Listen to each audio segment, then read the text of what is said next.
The case featured in this episode has been researched using police records, court documents, witness statements, and the news. Listener discretion is advised.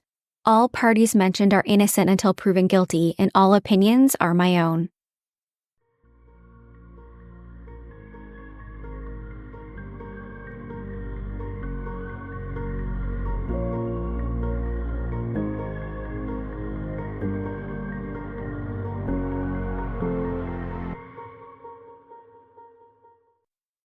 Hey everyone, my name is Nikki Young, and this is Serial Napper, the true crime podcast for naps. I'm back with another true crime story to lull you to sleep, or perhaps to give you nightmares. On the morning of February 9th, 2023, 43-year-old Crystal McCrory Jones woke up feeling ill, so she scheduled a doctor's appointment for the afternoon. She never showed up at that appointment. After repeated calls and texts went unanswered, her husband, Tony, called the West Carroll Parish Sheriff's Office. Deputy Chuck Harris was dispatched to perform a welfare check. When no one answered the door, Tony granted the deputy permission to enter. What he found inside would change everything. Crystal was dead, a gunshot wound to the head, her life extinguished in an instant. But what was ruled a suicide by authorities within just an hour and 45 minutes didn't sit right with her family, especially her sister, Jana, who continues to fight for the truth of what happened to Crystal. She says the investigation was rushed, the answers too quick. For Crystal's family, this wasn't just a tragedy, but a hole left in their lives without reason. They believe something darker could be at play, and they're fighting to get Crystal's case reopened. And for good reason. The discrepancies in reports, statements, and evidence are astounding. What really happened that morning? Was it suicide or something far more sinister? So, dim the lights, put your phone down, and listen as I dive into the case of Crystal McCrory Jones, an investigation left unfinished, and a family desperate for closure. So let's jump right in. Crystal was born on May 17, 1979, in the quiet town of Crosset, Arkansas. The second child and first daughter of Janie and Doyle McCrory, she quickly became the heartbeat of her family. From the very moment she entered the world, Crystal exuded a warmth and light that would touch everyone that she encountered. After graduating from Bastrop High School in 1997, Crystal's early years were defined by hard work, determination, and an unwavering love for her family. As a young mother raising two boys, she wore many hats, serving as a waitress and then working her way up in the corporate world. Her grit and ambition led her to become a licensed office representative at State Farm Insurance, where she thrived for several years. As if that wasn't enough, alongside her husband, Tony, Crystal later co-owned and helped run Inner Peace Martial Arts in Oak Grove, Louisiana. She was always moving, always evolving, whether she was offering a compassionate ear, lending a helping hand, or tirelessly finding solutions to any problem. Crystal was a woman who lived to serve. Her heart, as big as her personality, was the center of everything that she did. Her two grown sons were the pride of her life. She was a Navy mom, and she made sure everyone knew it. She also had a stepson and a stepdaughter who she loved very much. Crystal was known for her magnetic presence. Friends and family alike were drawn to her infectious sense of humor, her spontaneous pranks, and her thoughtful, just a little something gifts.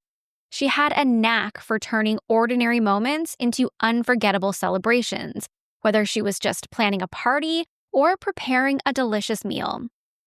But beneath the vibrant life that she led, there was a story left unfinished, a mystery that still lingers, unresolved. On February 9th, 2023, Crystal's life came to an abrupt and tragic end. The circumstances surrounding her death raise more questions than answers, and her family is left searching for the truth. On that morning of February 9th, Crystal Jones woke up feeling under the weather. Something wasn't right. She had planned a visit to the doctor later that afternoon, scheduling an appointment for 2:30 p.m. to get checked out. Tony, her husband, left for work at around 8 a.m. as he did most days, though he was running a little late on this morning. And Crystal, she settled into her routine. She brewed her morning coffee, she took a bath, styled her hair, and applied her makeup. Nothing seemed out of the ordinary. It was just a regular morning, and she seemed to be carrying on as usual. But as the afternoon wore on, something strange began to happen.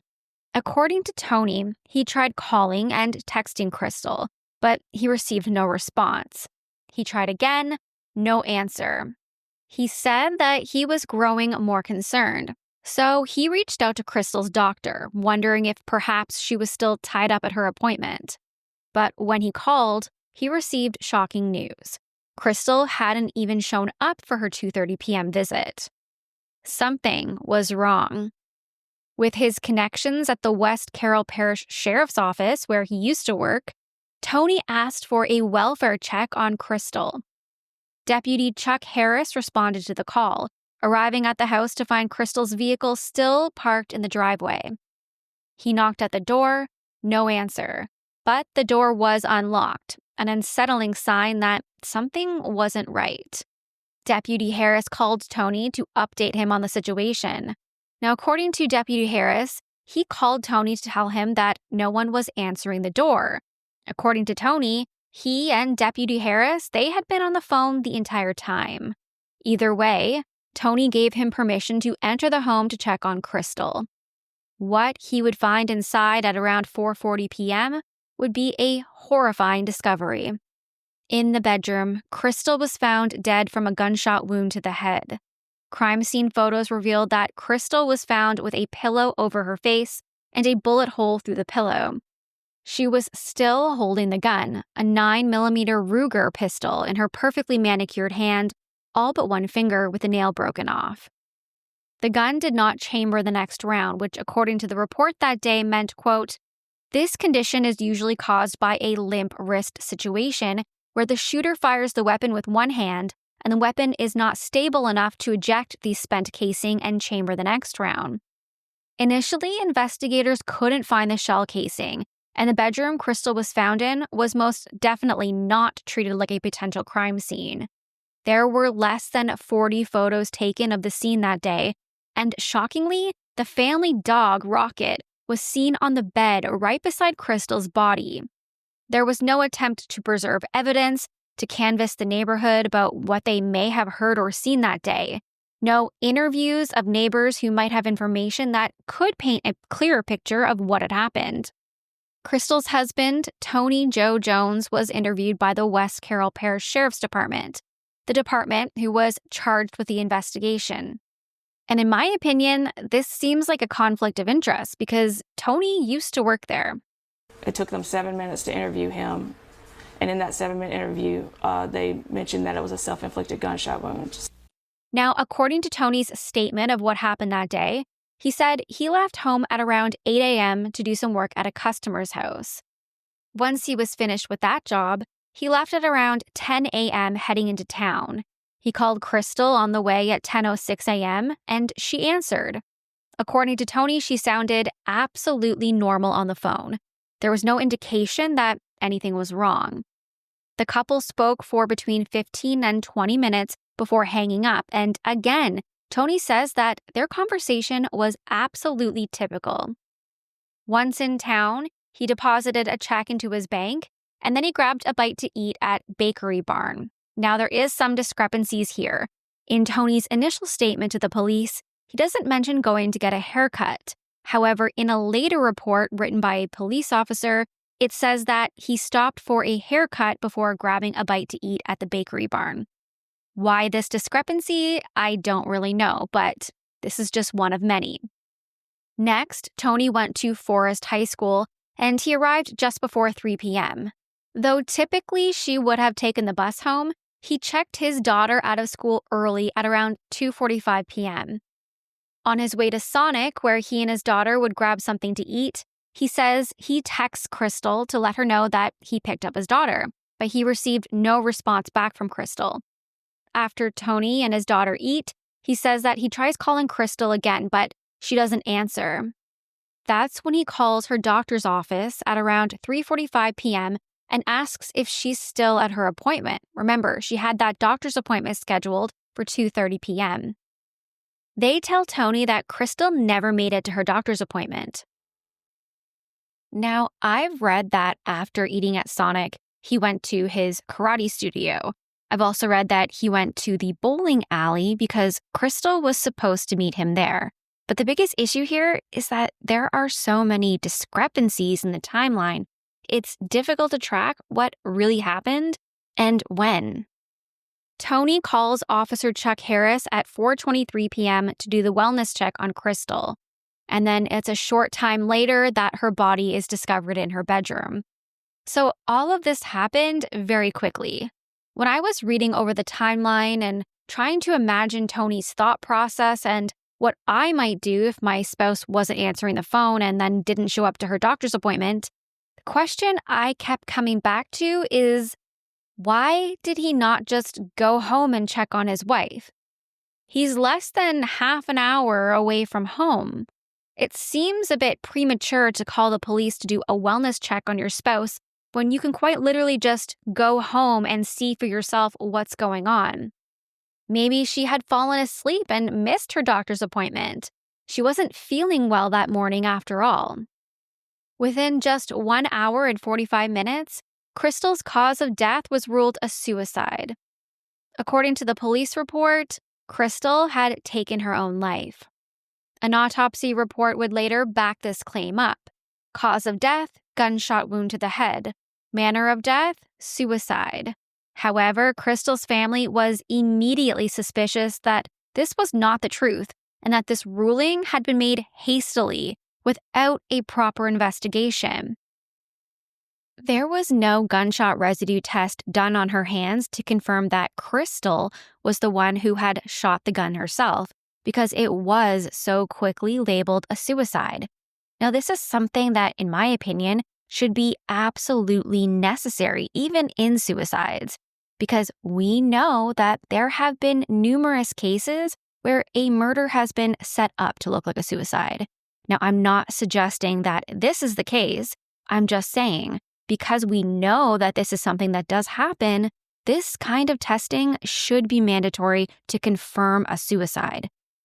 I would also want officers to look closer at that pillow that was found over her face with the bullet hole in it.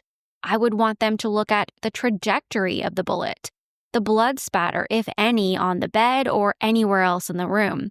But unfortunately, it just doesn't appear that any of that was done.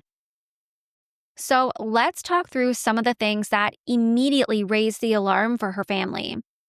When investigators first arrived at the scene after responding to a death by shooting, they searched the bedroom and they took around 40 photographs.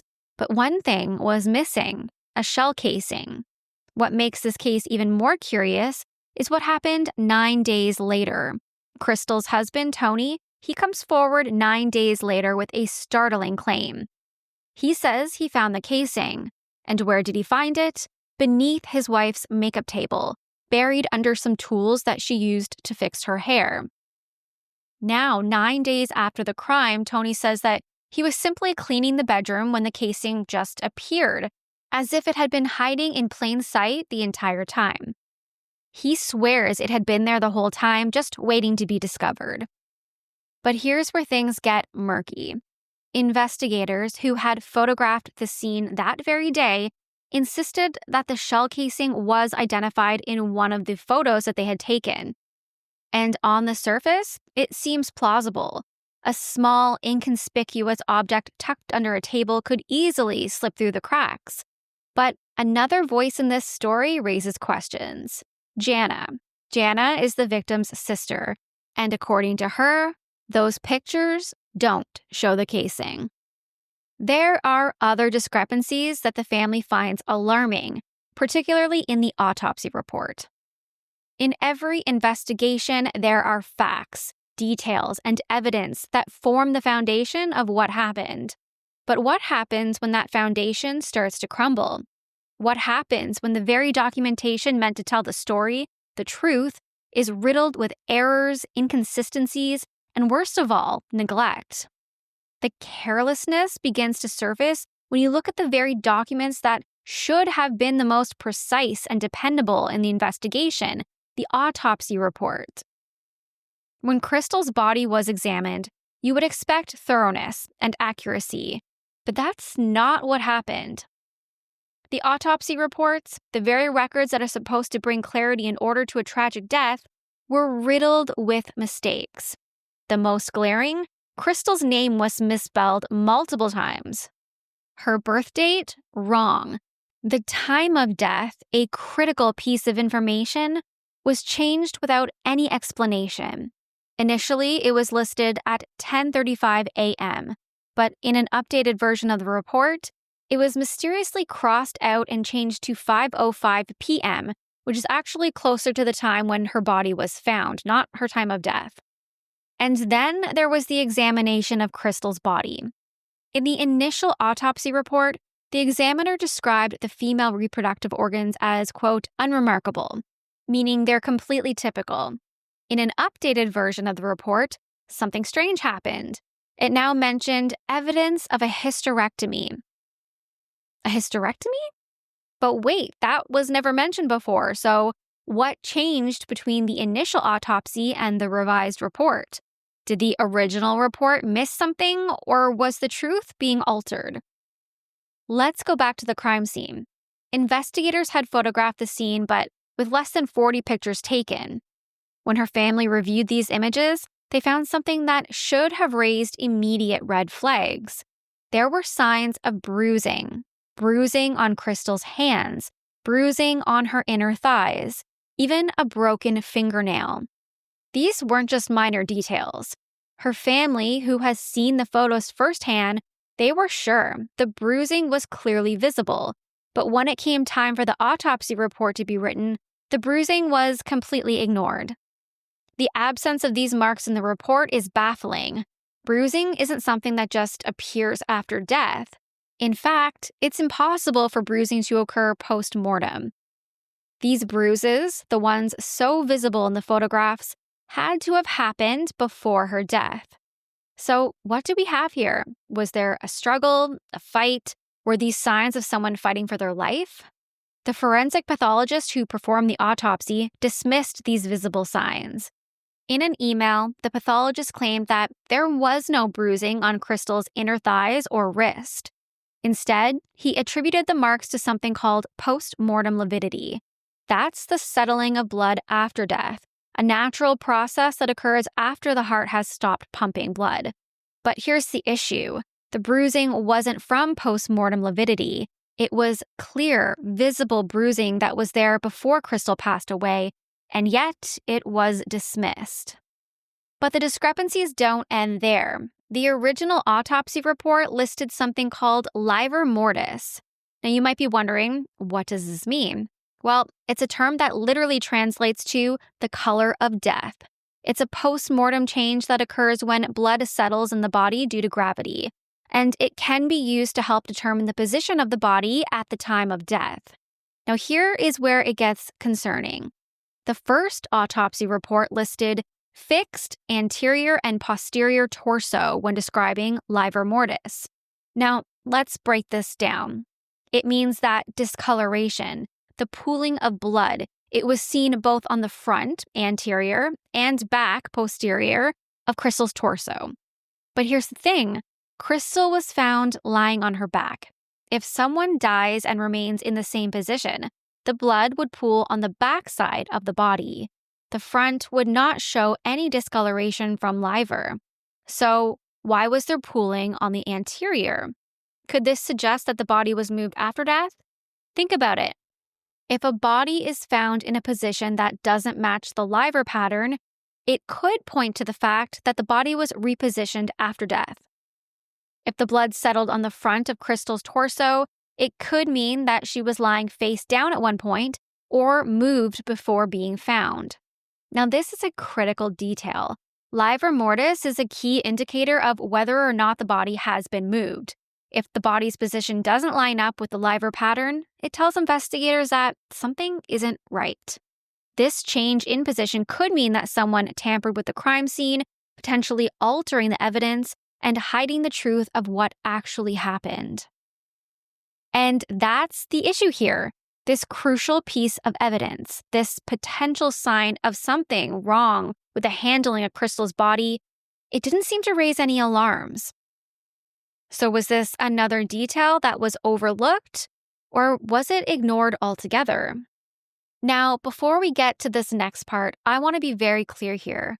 I am not accusing anyone of anything. All of this is alleged. As of recording, no one has been charged with anything in connection to Crystal's death, and it doesn't even appear that anyone is being investigated at this point. The most important thing here is that the truth is revealed, whatever that truth may be, which is why we need to talk about the whole story. It is alleged that Crystal's husband, Tony, acted strangely in the days before and after her death. 2 days before Crystal was found dead from a gunshot wound, it is alleged that he disabled the home's door ring bell camera. The reasons why are unknown. And while as a grieving husband, he's supposed to be trying to process the grief of losing his wife, something else was seemingly gnawing at him: the money. More specifically, the life insurance policy that Crystal, an employee at State Farm, was supposed to have had. He sought to claim her $63,000 life insurance policy just the day after her death. Tony was told that because Crystal had only been back working at State Farm briefly, her supervisor, Renee, had never added her to the policy, and according to State Farm's guidelines, she wasn't required to. Just a few days later, on Monday, February 13th, 2023, Tony brings in a box of State Farm work shirts along with some other personal items that had belonged to Crystal back to the State Farm office.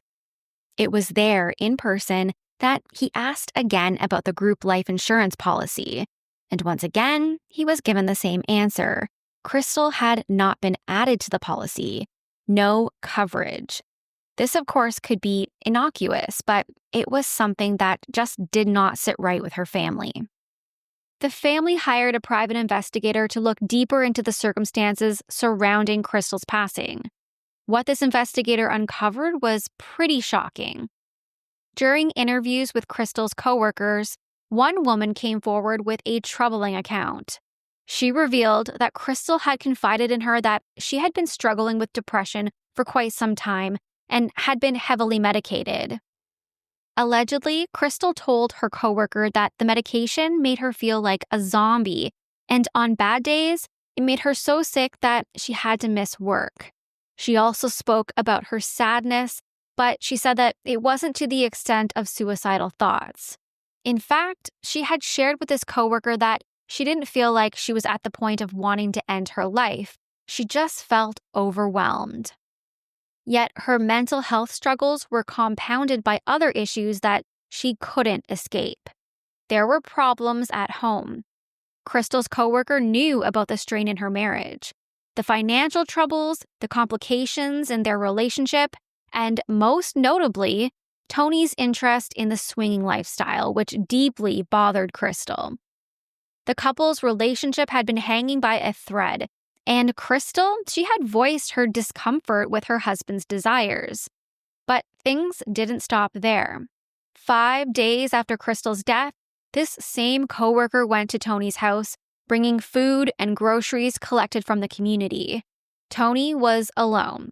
This coworker said that she felt uncomfortable being with him in the house by herself, so she didn't stay long, maybe an hour. But as she was leaving and driving home, something deeply unsettling happened. Tony began sending her sexually explicit messages, something that the coworker later told the investigator she deleted because she was afraid her fiancé might find them.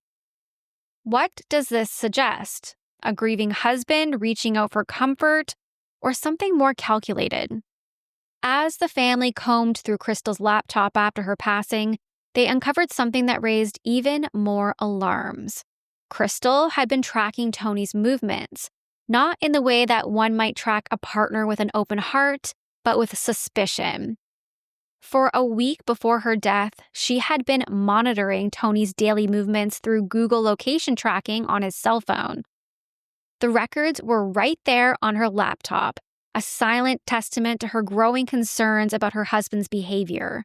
And that location tracker she used, it would also highlight discrepancies in the timeline that Tony gave officers on the day of her death. And Crystal's family believes that it needs to be examined closer. As more details surface, we're left with even more haunting questions. What really happened in the final days of Crystal's life? We've seen the errors in the autopsy report, the missing bruises, and the troubling inconsistencies in the documentation. We've watched as the life of a woman was lost, only for the details of her death to be mishandled at every turn. But even more chilling than the paperwork is the growing picture of Crystal's final days.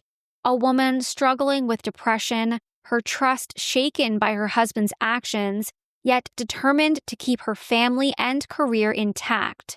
She tracked his movements, aware of the changes in their relationship, aware that something was off.